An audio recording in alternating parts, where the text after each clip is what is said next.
할렐루야. 오늘도 이 자리에 예배 자리에 나오신 여러분들을 주님의 이름으로 또 환영하고 축복합니다. 이제 돌아오는 주일부터 1단계 조치 중에 예배당 조치가 좀 더 완화됐습니다. 그래서 예배당의 인원수의 50%까지 한 자리 건너서 한 자리까지, 저희 교회는 3,500석이니까 한 번에 1,700명까지 예배할 수 있습니다. 돌아오는 주일도 추수감사 주일이고, 광고 들으신 것처럼 부서교회 우리 아이들 예배가 다시 이제 시작됩니다.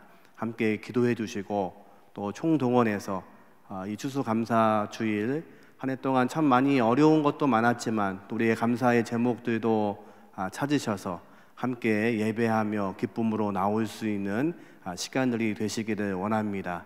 또한 주일날 차별금지법 제대로 알기 강의가 있습니다. 2시부터 시작되는데 함께 또 오셔서 올바른 것들을 우리가 배우고 또 이해하는 그런 시간들이 되었으면 좋겠습니다. 옆에 있는 분하고 인사하겠습니다. 사랑합니다. 축복합니다. 사랑합니다. 축복합니다. 함께 예배할 수 있어서 기쁩니다. 감사합니다. 요한복음 12장부터의 말씀을 가지고 지난 수요일부터 주일 말씀을 같이 나누고 있습니다. 요한복음 12장부터의 이야기는 계속 말씀드리는 것처럼 예수님의 유언 같은 말씀입니다. 마지막 십자가를 앞에 두시고 제 아들과 함께 하시면서 마지막 밤에 하셨던 주님의 명령과 말씀, 그리고 이제 주님이 십자가를 지시고 돌아가신 후에 우리를 위해서 또 부활하시고 새롭게 시작될 신앙의 공동체 교회는 어떤 곳인지에 대해서 예수님은 말씀하십니다. 지난 주일 예수님은 이제 제 아들의 발을 씻기시면서 내가 너희에게 한 것처럼 너희도 그렇게 행하라고 말씀하십니다. 하나님의 아들, 천지를 만드신 그분께서 제 아들의 발을 씻기십니다. 베드로가 말합니다. 주님, 이럴 수는 없습니다. 맞습니다. 스승이 제자의 발을 씻기지 않습니다. 그리고 천지를 만드신 하나님께서 제 아들의 발, 죄인들의 발을 씻기실 수 없습니다. 근데 주님 말씀하십니다. 내가 너를 씻기지 않으면 너는 나와 상관이 없다고 말씀하십니다. 예수님께서 거라사 광인에게 갔던 것을 기억하십니까? 거라사 광인이 예수를 보고 말합니다. 지극히 높으신 하나님의 아들 예수여. 그는 알고 있습니다. 이분이 하나님의 아들이신 것을 알고 있습니다. 그런데 이렇게 말합니다. 나와 당신이 무슨 상관이 있나이까? 나를 괴롭게 하지 마시고 떠나소서. 그 귀신과 주님은 상관이 없습니다. 근데 주님은 지금 누구 때문에 가셨냐면 그 귀신 들린 그 한 사람, 이름도 기록되어 있지 않은 거라사 광인이라고 표현되어 있는 그 사람과 상관 있는 분이시기 때문에 그 사람을 구원하시기 위해서 그 바다를 건너가신 것입니다. 주님께서는 우리와 상관이 있으신 분이십니다. 믿으십니까? 우리를 구원하시기 위해서 그분은 십자가에 죽으셨습니다. 십자가에서 피 흘려 우리를 대신해서 죽으셨고, 하나님께서는 그 아들을 이 땅에 보내셔서 우리를 구원하시기 위해서 자신의 아들을 내어주셨습니다. 그리고 우리와 상관 있는 관계가 되기를 원하셨던 것입니다. 지금 예수님께서는 제자들의 발을 씻기시면서 그것을 말씀하시는 것입니다. 내가 너희와 어떤 관계인지, 내가 너희와 어떤 상관이 있는 존재인지를 설명하시는 겁니다. 예수님이 공생애를 시작하시면서 침례 요한에게 나오셔서 침례를 받으십니다. 요한이 말합니다. 제가 감당할 수 없습니다. 주님이 저를 침례 주셔야지 제가 어떻게 당신을 침례 주는 것이 합당하지 않다고 말합니다. 예수님이 말씀하십니다. 그렇게 하지 말고 하나님의 의를 위해서 네가 나에게 침례를 베푸는 것이 맞다고 말씀하십니다. 다시 말하면 이런 겁니다. 네가 나에게 침례를 줌으로 해서 하나님의 일이 시작될 수 있도록 하라는 말씀입니다. 이제 주님은 요한에게 침례를 받으시고 공생애를 시작하시면서 하나님의 나라, 하나님의 백성이 무엇인지에 대해서 설명하기 시작하십니다. 저와 여러분을 사랑하시는 그 주님께서 우리에게 명령하십니다. 내가 너희에게 한 것처럼 너희도 그렇게 해라. 마지막 밤에 주님은 제 아들의 발을 닦이시면서 유언처럼 이것을 당부하시는 것입니다. 내가 너희를 사랑한 것처럼 너희도 사랑하면 너희가 내 제자가 된 것을 세상이 알게 될 것이다. 저와 여러분은 왜 살고 있냐면, 세상이, 예수를 모르는 세상이, 교회를 욕하고 있는 그 세상이 저와 여러분의 실천과 무릎 꿇음과 발 씻음을 통해서 우리가 누구의 제자인지를 알게 하시기 위해서 우리를 오늘도 살게 하시는 것을 믿으시기 바랍니다. 그러기에 이 시대의 교회는 많은 욕을 먹고 있습니다. 우리는 어떻게 살아야 될까요? 우리가 주님 하신 것처럼 무릎 꿇으셔야 됩니다. 그리고 세상의 발을 닦이셔서 주님이 세상을 얼마나 사랑하셨는지, 그리고 죄인들의 발을 왜 씻기셨는지를 우리가 설명해야 되는 것입니다. 이제 그 밤에 예수님이 그 일을 하신 후에 이제 마음이 괴로워서 오늘 본문의 말씀을 하십니다. 예수님의 마음이 괴로우십니다. 이제 만찬을 준비하시며 떡을 떼시며 주님이 이렇게 말씀하십니다. 13장 21절에 예수께서 이 말씀을 하시고 심령이 괴로워 증언하여 이르시되 내가 진실로 진실로 너에게 이르노니 너희 중 하나가 나를 팔리라 하시니. 주님의 마음이 이제 근심하십니다. 그리고 이렇게 말씀하십니다. 너희 중 하나가 나를 팔리라. 파라디돔이 어떤 뜻이냐면요, 넘겨주다 이런 뜻입니다. 너를 세상에 넘겨주다, 너희를 팔다. 그래서 사복음서에는 이 말씀이 계속 반복됩니다. 예수를 공회에 넘겨주더라. 또 마태복음 27장 26절에 보니까 6월절이 다가와서 죄수를 한 명 풀어주는 유대의 방법이 있죠. 이제 이렇게 말합니다. 이에 바라바는 그들에게 놓아주고 예수는 채찍질하여 십자가에 못 박히게 넘겨주니라. 똑같은 단어입니다. 너희가 한 사람이 나를 팔리라. 너희가 넘겨주리라. 이제 예수님이 근심하십니다. 너희 중에 한 사람이 나를 팔 것이다. 너희 중에 한 사람이 나를 세상에 넘겨줄 것이다. 공회에 넘겨줄 것이고 십자가에 못 박도록 넘겨줄 것이고 그리고 피 흘려 죽도록 할 것이다. 그 말씀을 하시면서 너희 중에 한 사람이 이렇게 지명하십니다.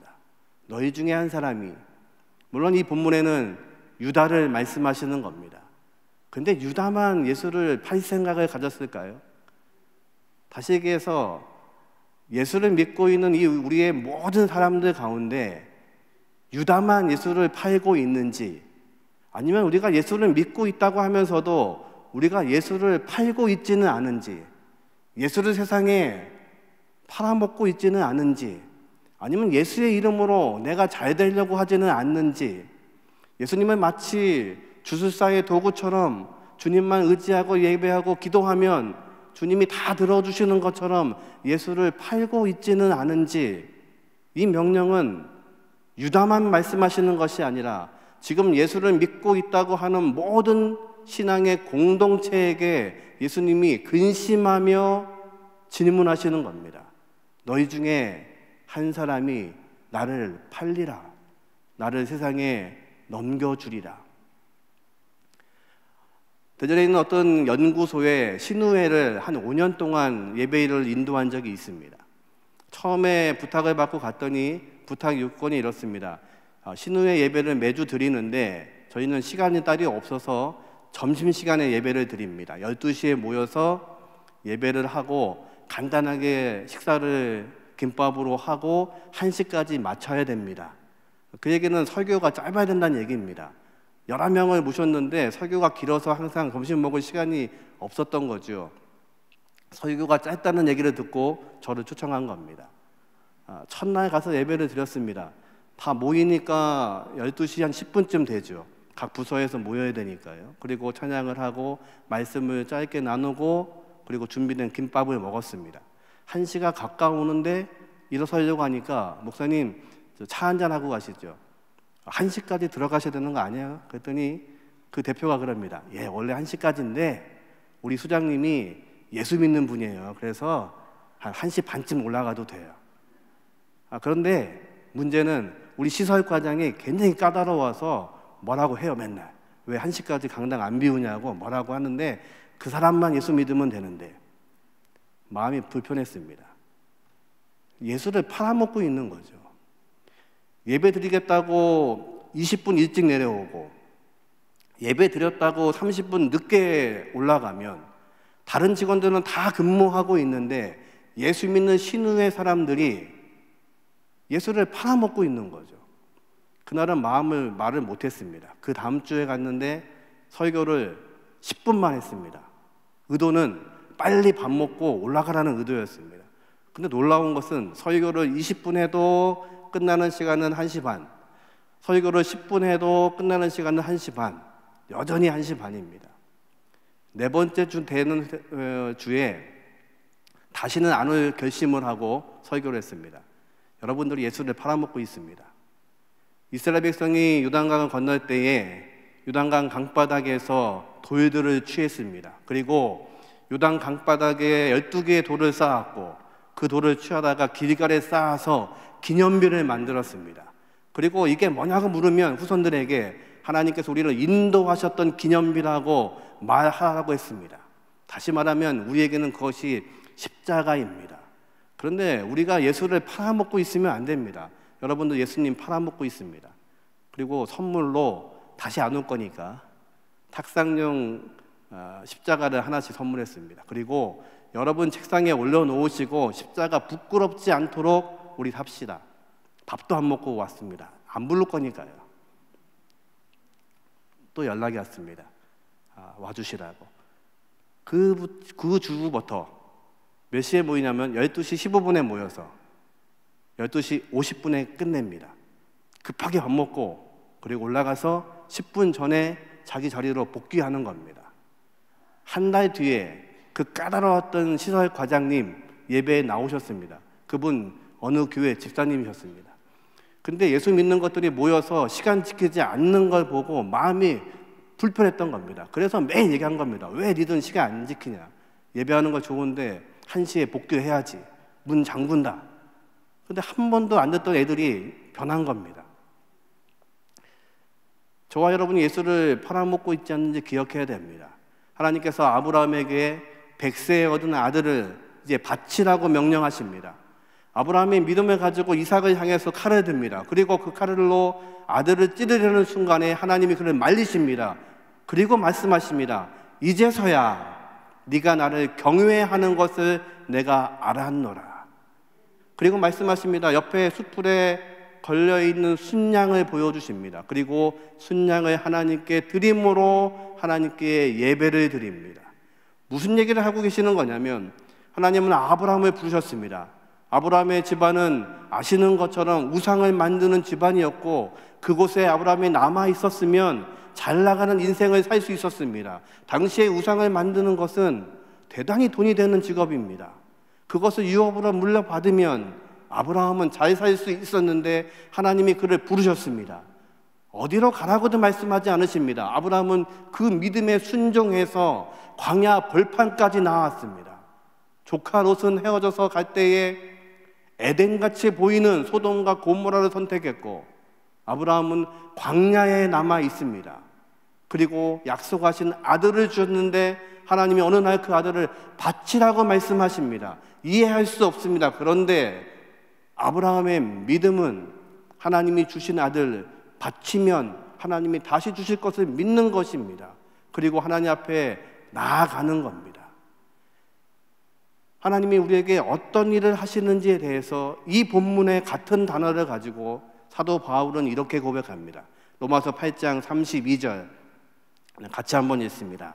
자기 아들을 아끼지 아니하시고 우리 모든 사람을 위하여 내주신 이가 어찌 그 아들과 함께 모든 것을 우리에게 주시지 아니하겠느냐. 아멘.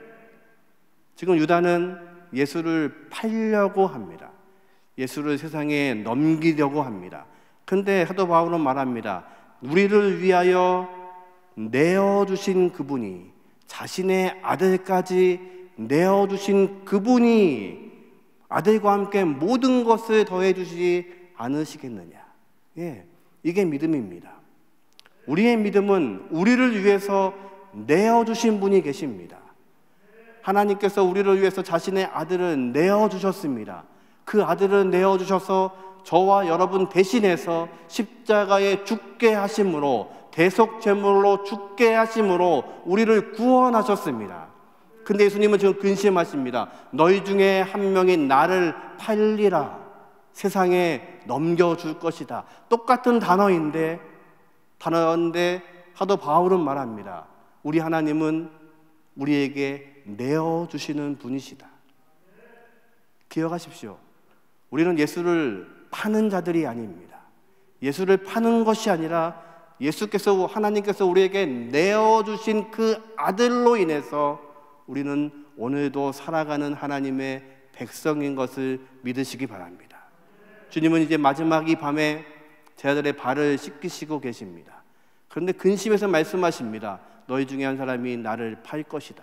세상에 넘겨줄 것이다. 나를 이용할 것이다. 그런데 주님은 유다에게 팔려서 십자가를 지신 것이 아니라 하나님께서 그 아들을 내어주신 것입니다. 자신의 생명을 우리에게 내어주신 분이 주님이십니다. 우리는 착각하면 안 됩니다. 그분이 값없이 우리에게 주셨기 때문에 이것은 값없는 것이 아닙니다. 우리가 감당할 수 없는 것이기에 우리의 생명까지도 원하시는 그 주님께서, 우리의 죄를 아시는 그분께서 죄 용서하시기 위해 자신의 아들을 내어주셨고, 주님은 자신의 생명을 우리에게 내어주셔서 우리를 구원하셨습니다. 우리는 주님을 파는 자가 아닙니다. 주님을 이용해서 사는 자가 아닙니다. 주님의 이름을 덧입혀서 내 기도에 응답되기를 원하는 자들이 아닙니다. 우리의 은혜는 값없이 나를 살리기 위해 내어주신 그 은혜에 감사하는 것이 저와 여러분의 믿음인 것을 믿으시기를 주님의 이름으로 축원합니다. 그것이 은혜입니다. 내어주신 분이 계십니다. 그렇게 우리의 기도의 제목이 바뀌어야 됩니다. 참으로 어려운 시간을 살고 있기에 우리에게는 많은 기도의 제목이 있습니다. 다음 주일이 추수감사 주임에도 불구하고 정말 감사의 제목이 우리에게 있는지 염려가 되기도 합니다. 주일학교 아이들한테 숙제를 냈습니다. 지난 몇 주 전부터 추수감사들을 맞이해서 감사의 제목 몇 가지, 20가지씩 적어오라고 했답니다. 그래서 다음 주일날 이 본당 앞에 나무가 하나 세워질 건데요, 그 나무에 그 아이들의 감사 제목을 걸어 놓을 겁니다. 여러분 한번 나가시면서 다음 주일은 그 감사 제목을 보시기 바랍니다. 어떤 집사님이 자기 아들 감사 제목을 페이스북에 올렸습니다. 20개를 적으라고 하니까 곤란하지요. 1개 적으라고 하면 쉽습니다. 모든 것 감사해, 그러면 되잖아요. 3가지 적어 그러면 모든 것 감사하고, 엄마 주신 거 감사하고, 아빠 주신 거 감사해, 그러면 되는데 20개 적어 그러면 이제 골치가 아파지는 거죠. 그 아이가 이렇게 적었더라고요. 하나님 주신 거, 하나님 나 사랑하시는 거 감사해, 엄마 주신 거 감사해, 아빠 주신 거 감사해. 그 다음부터 쓸 게 없잖아요. 그 아이가 요즘에 낚시에 빠진 것 같아요. 붕어 15cm 잡은 거 감사해, 16cm 잡은 거 감사해, 18cm 잡은 거 감사해, 25cm 감사해. 30개를 채웠더라고요. 여러분은 무엇을 감사하십니까? 감사의 제목 하나입니다. 우리를 위해서 내어주신 그 사랑이 우리에게는 감사입니다. 나를 구원하시기 위해서 하나님은 자신의 아들을 우리를 위해서 내어주셨습니다. 우리는 그분을 파는 자가 아니라 내어주신 그 은혜에 감사하는 백성인 것을 믿으시기를 주님의 이름으로 축원합니다. 이제 예수님께서 너희 중에 한 명이 나를 팔겠다고 하시니까 제자들에게 웅성웅성거리기 시작합니다. 베드로가 이제 눈짓을 합니다. 누구에게? 요한에게. 요한이 예수님의 품에 있으니까 눈짓으로 묻는 겁니다. 누군지 물어봐. 요한이 묻죠. 주님, 그 사람이 누구입니까? 주님이 말씀하십니다. 26절입니다. 같이 한번 읽어볼까요? 예수께서 대답하시되 내가 떡 한 조각을 적셔서 주는 자가 그니라 하시고 곧 한 조각을 적셔서 가롯 시몬의 아들 유다에게 주니라. 유다가 얼마나 놀랐을까요? 주님이 알고 계십니다. 이미 그의 발을 닦으실 때에도 그가 나를 팔자인 것을 알고 계셨습니다. 그리고 너희 중에 한 사람이 나를 팔겠다고 주님 말씀하십니다. 요한이 묻습니다. 누구입니까? 주님 말씀하십니다. 내가 떡 한 조각을 가지고 적셔서 포도주에 적셔서 입에 넣어준 사람이 그 사람이다. 그리고 유다에게 그 떡을 먹이십니다. 유다는 회개하고 돌아올 시간이 여러 번 있었습니다. 주님이 알고 계시는 그 시간도 그렇고 내 발을 닦으시는 그 시간에도 그렇고 너희 중에 한 명이 말 팔 거라는 그 말씀에도 무릎 꿇어야 됩니다. 그리고 심지어 이제 내 입에 떡을 넣어주시는 그 시간에 주님 제가 죽을 죄를 졌습니다 하고 무릎 꿇어야 됩니다. 사실은 유다보다 베드로가 더 나쁜 놈이잖아요. 아시잖아요. 베드로는요 예수님을 모른다고 부인합니다. 모른다고 저주하고 부인합니다. 그런데 유다와 베드로는 전혀 다른 삶을 살았습니다. 이 시간 유다는 주님 앞에 나와야 됩니다. 근데 이 단어가 대단히 재밌습니다. 내가 떡 한 조각을 적셔서 주는 자라. 이 단어를 원어대로 읽으면 이렇습니다. 내가 그 조각을 적셔서 넘겨주는 자이다.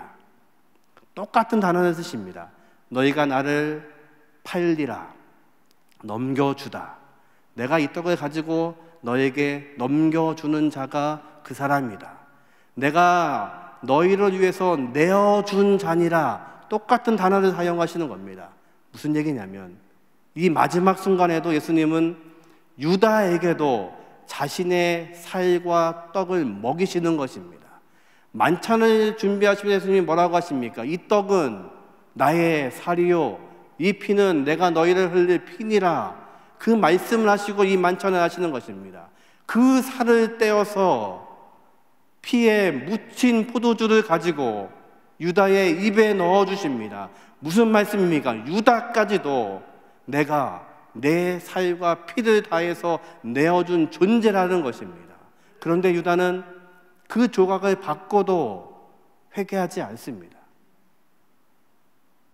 우리는 무엇으로 살아야 될까요? 주님은 말씀하십니다. 나는 생명의 떡이다. 내가 너에게는 생명의 양식이다. 주님이 우리의 양식이 되십니다. 믿으십니까? 그 말씀이 양식이십니다. 우리에게 말씀하십니다. 그런데 그 말씀을 나누고 있음에도 불구하고 여전히 그 말씀을 받아들이지 못하는 자들이 있다는 것입니다. 말씀을 받아들인다는 것은 어떤 것일까요?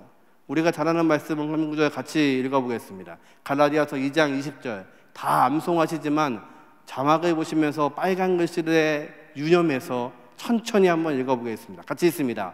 내가 그리스도와 함께 십자가에 못 박혔나니 그런즉 이제는 내가 사는 것이 아니요 오직 내 안에 그리스도께서 사시는 것이라. 이제 내가 육체 가운데 사는 것은 나를 사랑하사 나를 위하여 자기 자신을 버리신 하나님의 아들을 믿는 믿음 안에서 사는 것이라. 아멘. 믿으십니까? 말씀을 양식으로 받았다는 것은 이런 것입니다. 내가 그리스도와 함께 내가 죽었다는 것을 아는 것입니다. 이제는 내가 사는 것이 아니요 내가 살지 않습니다. 주님의 십자가에 못 박힌 사람은 이미 죽은 사람입니다. 나는 없고 주님만 살아계십니다. 자기 자신을 버리신 그분 때문에 나도 십자가에 못 박혀 죽었다고 고백하는 것입니다. 그러기에 어떤 것을 사냐면 주님을 믿는 믿음으로 사는 것입니다. 그러기에 그 사람들은 이 땅에 살면서 근심하지 않습니다. 왜냐하면 주님과 함께 십자가에 나는 못 박혔고 이제 내 안에 계시는 주님께서 일하시기 때문에 우리는 근심하지 않는 것입니다. 지금 이 얘기는 무슨 얘기냐면 유다에게도 하나님은 주님은 자신의 사이가 같은 떡을 그에게 먹이고 계시고 내어주고 계시지만 진짜 하나님의 양식을 믿고 있는 사람은 내가 죽었음을 아는 사람들입니다.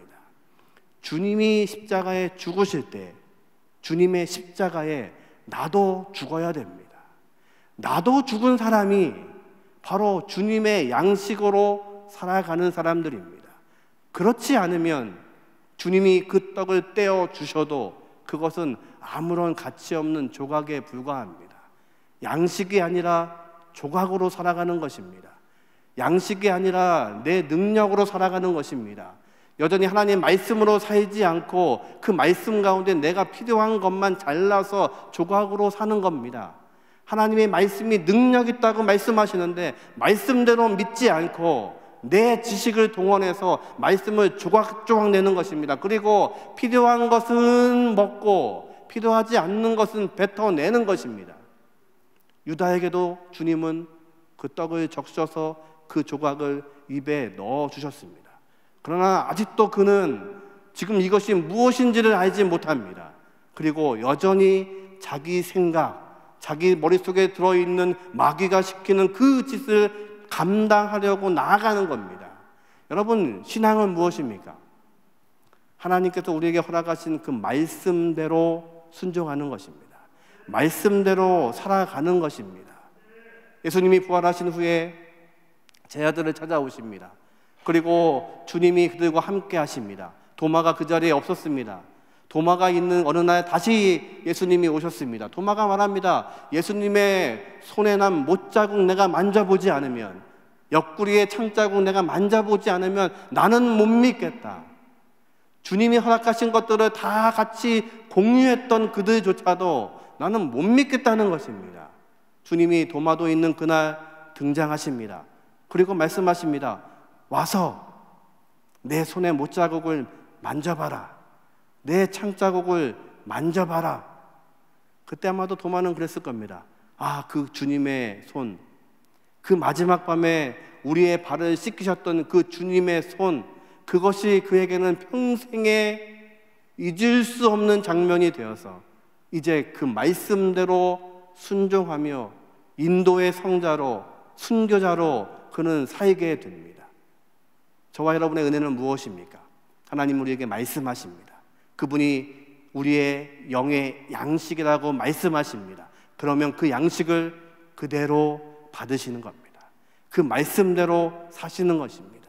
말씀대로 순종하시는 것입니다. 두려워하지 말라 하시니 두려워하지 않는 겁니다. 염려하지 말라 하시니 염려하지 않는 겁니다. 모든 걸 맡기라 하시니 맡기는 것입니다. 그것이 온전히 주님이 허락하신 그 살과 피를 마시는 겁니다.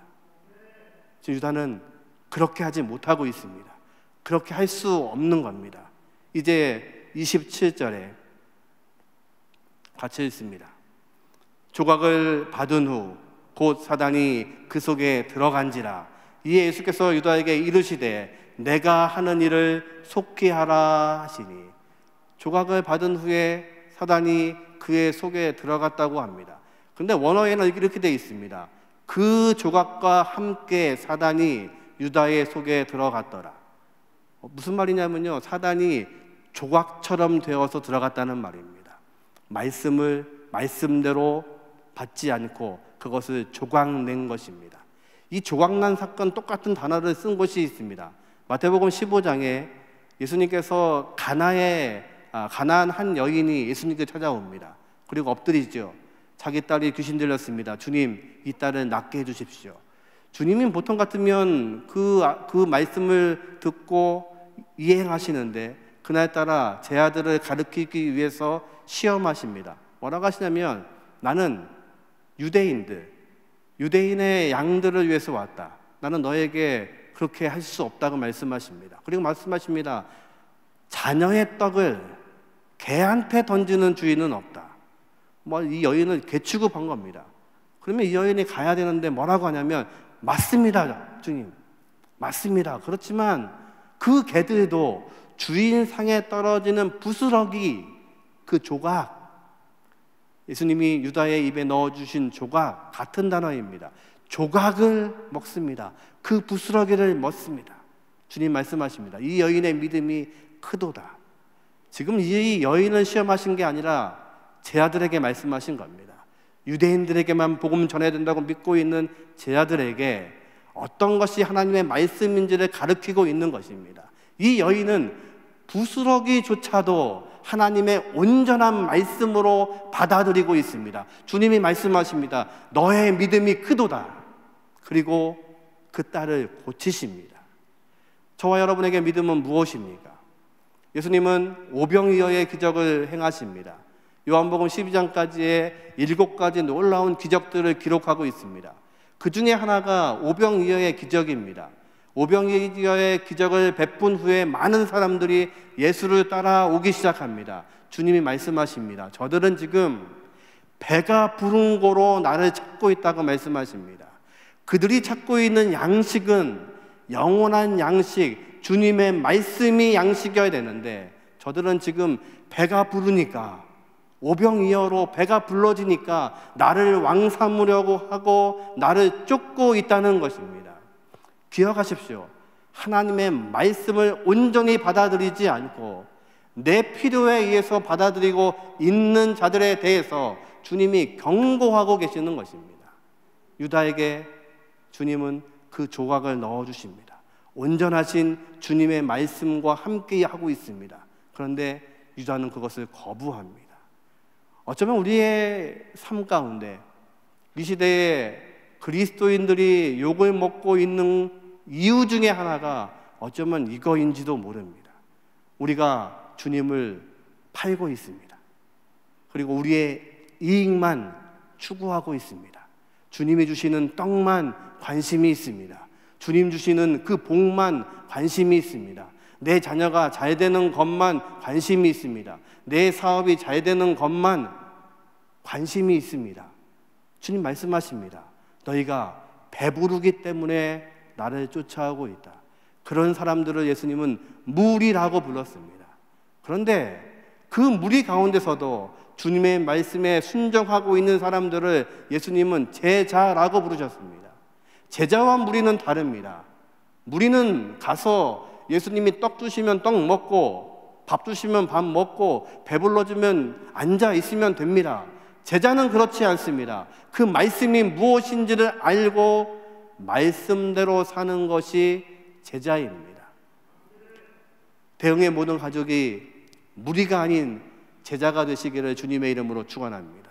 주님 우리에게 허락하신 그 온전하신 말씀이 우리의 말씀이 되어서 그 말씀이 온전히 우리 안에 들어와서 나를 위해서 자신을 내어주신 그 주님이 나의 구주 예수님이 되어서 그분 말씀하신 대로 세상을 향해서 섬기며 무릎 꿇을 수 있으며 그리고 세상의 사람들의 발을 닦일 수 있는 제자가 된다면 세상은 우리를 보고 이제 예수님을 보게 될 줄로 믿습니다.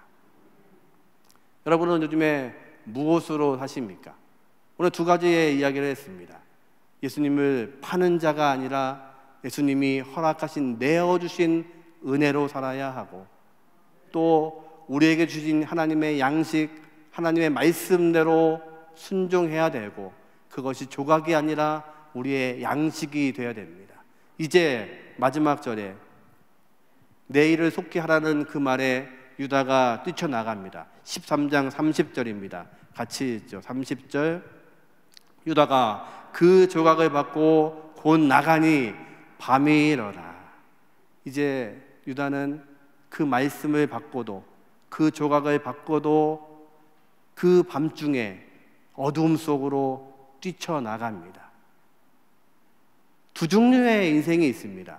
하나님의 온전하신 말씀을 조각으로 받고 그리고 예수님의 말씀대로 사는 것이 아니라 예수님을 팔며 사는 사람들은 어둠 속으로 들어갈 수밖에 없습니다. 그런데 저와 여러분은 어떻습니까? 하나님이 나에게 내어주신 그 주님이 나의 구주가 되고 그 말씀이 우리의 영의 양식이 되는 자들은 빛 대신 주님과 동행하는 것을 믿으시기 바랍니다. 대흥의 가족들이 빛 대신 주님을 따르시는 저와 여러분들에게를 주님의 이름으로 축원합니다. 그래서 주님이 제 아들의 발을 씻기신 것처럼 저와 여러분도 세상의 발을 씻길 수 있는 믿음이 있기를 주님의 이름으로 축원합니다. 주일날 부탁드렸습니다. 한 주간 우리가 추수감사절을 준비하면서 여러분이 씻겨야 될 그 발이 어디 있는지를 찾아보시라고 말씀드렸습니다. 잊어버리셨죠? 또 말씀드리는 겁니다. 한 주간 기억하십시오. 나는 누구의 발을 닦여야 되는가? 어쩌면 그게 내 가족의 발일지도 모릅니다. 순종으로 섬겨야 될 내 가족일 수도 있고, 내 아내, 내 남편일 수도 있고, 내 자녀들일 수도 있고, 또 나에게 보여주시는 세상의 많은 사람들 중에 내가 발을 닦이며 섬겨야 될 사람이 있을지도 모릅니다. 기억하십시오. 그분을 어떻게 섬길 수 있을지. 그래서 돌아오는 주의 추수감사 주일에는 나에게 허락하신, 나를 위해서 내어주신 그 은혜가 너무도 커서 하나님의 그 말씀이 내 속에 살아 움직여서 내가 십자가에 죽었음을 고백하기에 모든 것이 감사의 제목이 되기에 내가 섬길 수 있는, 그들을 섬길 수 있는 헌신이 되시기를 주님의 이름으로 축원합니다. 저와 여러분을 통해서 하나님이 역사하시고 일하시는 대응의 공동체가 되시기를 주님의 이름으로 축원합니다. 이 시간 같이 찬양한 후에 기도하고 축도받도록 하겠습니다. 90장 주 예수 내가 알기 전, 이 찬양의 고백이 저와 여러분의 고백되기를 원합니다.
같이 기도하겠습니다. 전능하신 아버지 하나님, 나를 위해서 죽기까지 내어주신 주님의 사랑을 기억하게 하시고 이 한 주간 추수감사주를 준비하는 이 시간에도 하나님의 은혜를 기억하게 하여 주옵소서. 감사의 제목을 찾게 하여 주시고 하나님, 나에게 허락하시는 그 말씀, 그 생명의 말씀대로 살 수 있는 우리가 되게 하시고 우리의 자녀가 되게 하시고 대응의 공동체가 되게 하여 주옵소서. 우리 합심해서 같이 기도하겠습니다.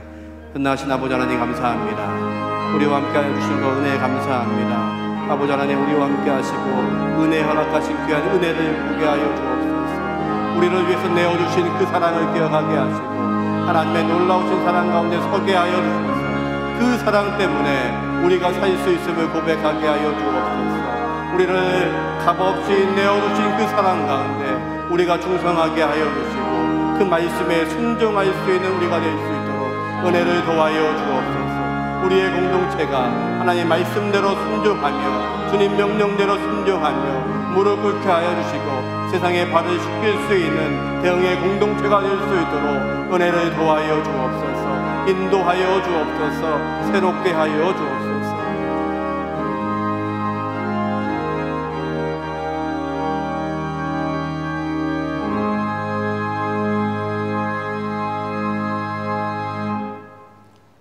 너는 하나님께 소망을 두라. 그가 나타나 도우심으로 말미암아 내가 여전히 찬송하리로다. 시편 기자의 고백이 저희들 고백이 되기를 간절히 소망합니다. 이제는 우리 주 예수 그리스도의 은혜와 아버지 하나님의 크신 사랑하심과 성령의 교통하심이 하나님께 소망을 두고 감사함으로 살기 원하는 귀한 지체들 위해 이제부터 영원토록 함께 하시옵기를 간절히 축원하옵나이다. 아멘.